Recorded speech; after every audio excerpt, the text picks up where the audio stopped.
हमरा के त लागत कि तोरा पैसा के लालच में आके ई तो रखेल बने के तैयार हो गई। अर्जुन!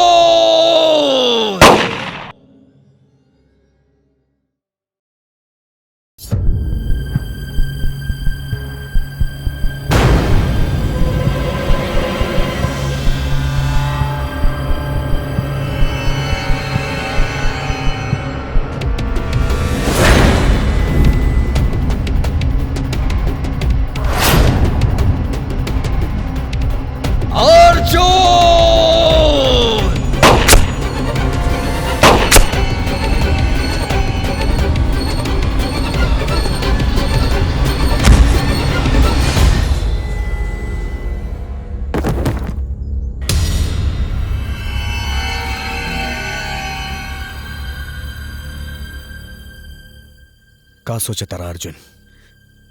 तू जो सोच रहल बाड़ा वो सब झूठ हा। ये हमार बहन हिया,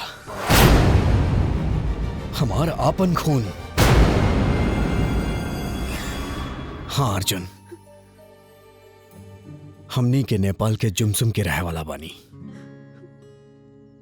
जहां हमार एगो सुंदर संसार बा। वो आरडीएक्स हमार पत्नी और हमार परिवार के अपना कब्जा में रख के हमने दोनों के यहां भेज देलस। ओकरा बाद हम और हमार बहन नेपाल से रांची आवत रही, तभी हमने के बस नदी में गिर गई और हमने दोनों जने बिछड़ गई नहीं। और एक दिन रांची के हुनरू फॉल पे हम अपन बहन से मिलनी।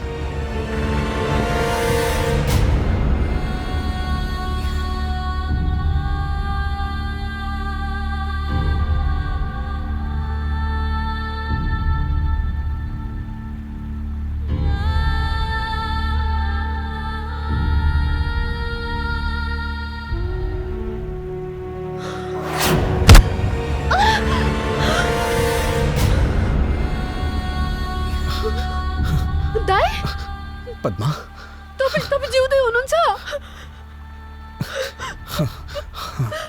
हम जिंदा बानी, लेकिन हम तोरा के कहां कहां न खोजनी। ई तू का करे जात रहलू हा? त्यो आरडीएक्सले हामीलाई जिउँदो छोड्दैन दाइ। चिंता ना करा, चला नेपाल चल जाओ। एउटा कमान्डर छ, अर्जुन पाण्डे,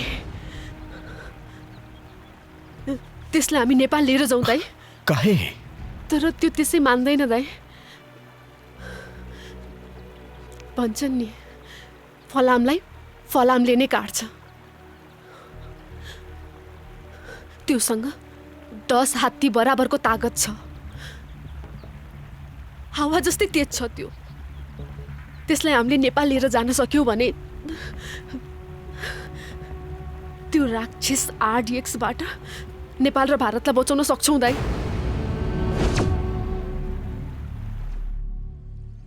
ओकरा बाद हम तोहार बहादुरी चेक करे खातिर हम अपन बहन के ढाल बनौनी और तोहरा के यहाँ तक लेके आईनी। अब हमरा भरोसा हो गई कि तू ही ये दोनों देश भारत और नेपाल के आरडीएक्स जैसन तरीनता से बचा सकेला अर्जुन। अरे यार, तो पहले कहा न बतैला? हमार त जन्मे भइल बा देश के दुश्मन के सर्वनाश करे खातिर। हमनी के देश के दुश्मन चाहे कहीं भी होके, ओकरा घर में घुस के ओके चीर फाड़ दे। तू चिंता मत करा, हम तोरा साथे बानी।